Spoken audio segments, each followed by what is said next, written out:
Welcome back. In part 1, we uncovered a chilling truth. The pursuit of pleasure isn't setting us free, it's enslaving us. Aldous Huxley's dystopian warning is alive in today's attention economy, where every scroll, click, and dopamine hit is engineered to keep us hooked. But here's where it gets real. What if this addiction isn't just wasting your time, but robbing you of something far greater? Today, in part 2, we're peeling back the curtain even further. We'll expose how this pleasure trap warps our lives, our society, and our potential. And most importantly, we'll reveal the one game-changing secret to break free. Ready to take back your freedom and step into a life that actually means something? Let's dive in. This is where the real awakening begins. Consider this. How much of your time is spent on activities that truly enrich your life? How often do you prioritize immediate satisfaction over long-term fulfillment? These questions aren't meant to shame, but to awaken. Recognizing our patterns is the first step toward reclaiming our freedom. And yet, breaking free is easier said than done. The system we live in doesn't just encourage pleasure-seeking, it normalizes it. From advertisements promising instant happiness to cultural messages equating success with material wealth, we are constantly told that more is better. Philosopher Erich Fromm, in his book To Have or to Be, warned of this trap. He argued that modern society's obsession with possession over being leads to a superficial existence, where true joy is replaced by the hollow satisfaction of ownership. What then is the alternative? It begins with a shift in mindset, from seeking pleasure to seeking purpose. This doesn't mean abandoning joy or indulgence, but rethinking their role in our lives. As psychologist Martin Seligman, the father of positive psychology, has shown, the most fulfilling lives are those centered on meaning, engagement, and relationships. Pleasure is a part of this equation, but it is not the whole. Take a moment to reflect. What brings you true joy? Not the fleeting kind that fades with time, but the lasting satisfaction that comes from creating, connecting, and contributing? Can you identify one area of your life where you're prioritizing short-term gratification over long-term growth? As we delve deeper, we'll explore practical ways to break free from the chains of the attention economy and rediscover the power of intentional living. But for now, hold on to this truth. The pursuit of pleasure, when unchecked, becomes a pursuit of slavery. To be truly free, we must learn to discern between what delights us and what destroys us. The answers to these questions lie not in the next distraction, but in the quiet moments of self-reflection. Now, let's go deeper into the psychological and philosophical consequences of a life driven by the pursuit of pleasure.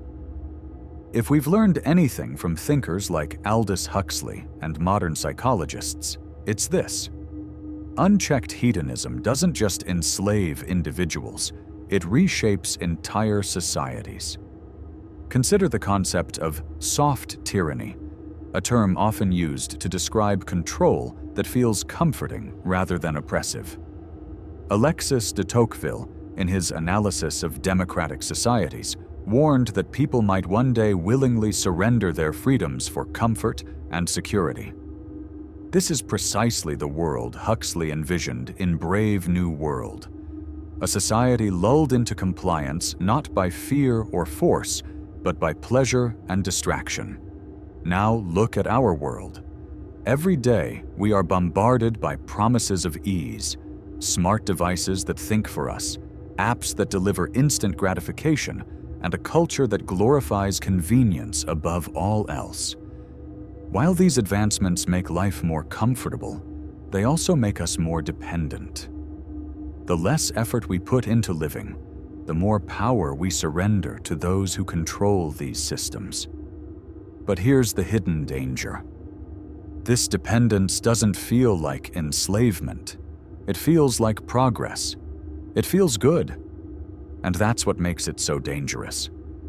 As Huxley wrote, "A really efficient totalitarian state would be one in which the all-powerful executive of political bosses and their army of managers control a population of slaves who do not have to be coerced because they love their servitude."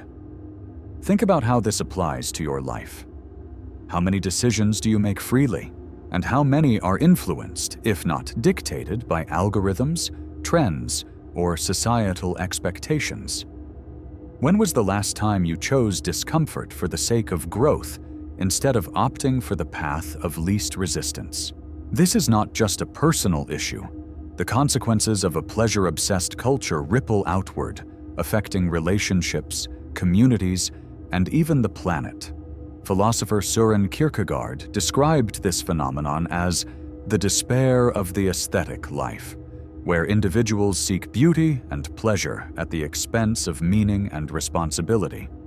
He believed that true fulfillment could only be found by embracing the ethical life, a life of purpose, commitment, and higher ideals. Let's make this practical.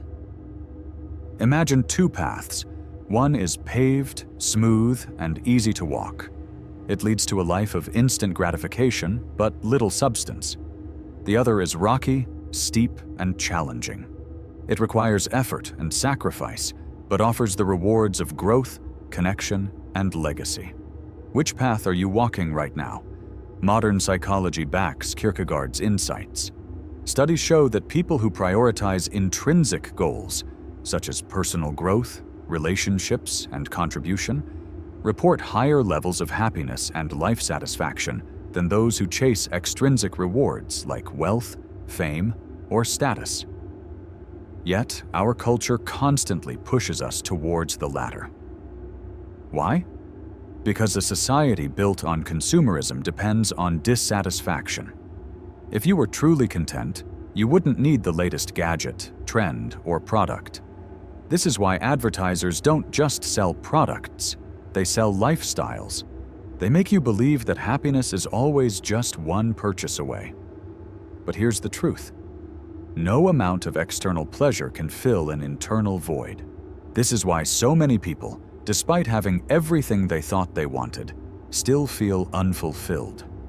Psychologist Carl Jung famously said, "People will do anything, no matter how absurd, to avoid facing their own souls."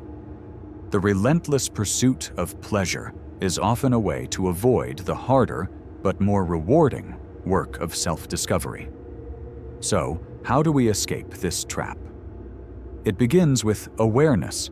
We must learn to recognize the systems and behaviors that keep us enslaved to pleasure. But awareness alone is not enough. We must also take action. Deliberate, sometimes uncomfortable steps toward reclaiming our lives. Start small.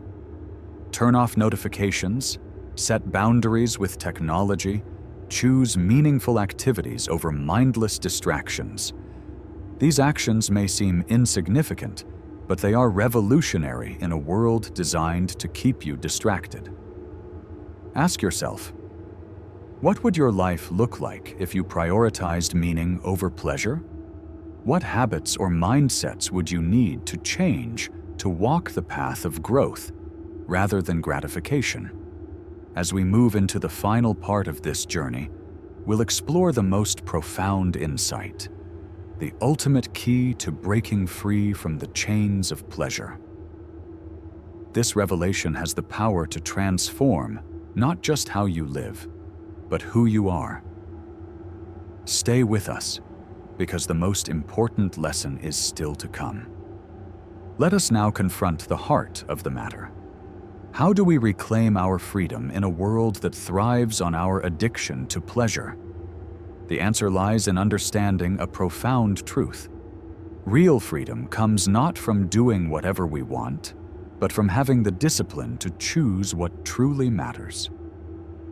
Philosopher Friedrich Nietzsche once wrote, "He who has a why to live can bear almost any how." This insight is a cornerstone of liberation. When we anchor our lives to a deep purpose, the fleeting allure of pleasure loses its grip on us. Purpose acts as a compass, guiding us through distractions and temptations toward a life of significance. Consider the lives of those who have made a lasting impact. Visionaries like Mahatma Gandhi, Mother Teresa, or Martin Luther King Jr. Their greatness wasn't born from seeking comfort, but from embracing struggle in pursuit of something larger than themselves. They remind us that the most profound joys often come from acts of service, creativity, and perseverance, not from momentary indulgences. But how do we find our why in a world that pulls us in so many directions? Viktor Frankl offers a path forward. In his work, Man's Search for Meaning, Frankl describes 3 sources of meaning: creating something of value, experiencing love and connection, and finding growth in suffering. Each of these avenues requires us to look beyond ourselves and our immediate desires, inviting us to engage deeply with life. Start by asking yourself these questions. What legacy do I want to leave behind? How can I use my strengths to contribute to others? When faced with difficulty, how can I transform it into an opportunity for growth? These are not easy questions, but they are transformative. By seeking answers, you take the first steps toward breaking free from the chains of pleasure and stepping into a life of purpose. Now, let's address the most important insight, the revelation that ties everything together. The pursuit of pleasure, while alluring, is ultimately a distraction from the deeper pursuit of meaning. True happiness, as Aristotle believed, comes from eudaimonia, the flourishing life. This is not a life of endless pleasure, but a life aligned with virtue, wisdom, and intentionality. But to live such a life, we must develop discipline. Discipline is the ability to choose long-term rewards over short-term gratification. It is the strength to say no to what is easy and yes to what is right. As author Jocko Willink says, discipline equals freedom. It is through discipline that we gain mastery over our impulses and begin to live as creators of our destinies rather than as prisoners of our desires. To cultivate discipline, start by building small, consistent habits. Wake up a little earlier to meditate or reflect. Set aside time each day to pursue a meaningful goal. Limit your exposure to distractions that drain your energy and attention. These small acts of self-control may seem insignificant, but they create a ripple effect, gradually reshaping your life. Here's another powerful practice. Embrace discomfort. Growth rarely occurs in comfort zones. Whether it's pushing your physical limits, learning a new skill, or facing a difficult truth, the willingness to endure discomfort is what separates those who achieve greatness from those who settle for mediocrity. Think about this. Every time you choose discipline over indulgence, you strengthen your ability to live with purpose. Every time you resist the pull of distractions, you reclaim a piece of your freedom. These moments of choice, those small acts, are acts of rebellion against a world that profits from your complacency. Here we stand, at the crossroads of Huxley's warning and our reality. Pleasure promised us freedom, but delivered chains. Chains we've worn so long they've become invisible. Yet, the power to break them lies within you. It's not about rejecting joy, it's about choosing a life ignited by purpose, forged by discipline, and defined by meaning. Think of Gandhi, Mother Teresa, Martin Luther King Jr. Their legacies weren't built on comfort, but on courage. Now, it's your turn. Will you stay a puppet of fleeting desires, or will you rise as the architect of your own destiny? The world profits from your distraction. but you can defy it. Start today. Pick one habit, one choice, one step toward a life that matters. This isn't just about you. It's about sparking a ripple effect. Share this journey in the comments. Tell us your why. And let's inspire a movement where freedom isn't a dream, but a revolution we live every day. The chains are breaking. The path is yours. What will you choose?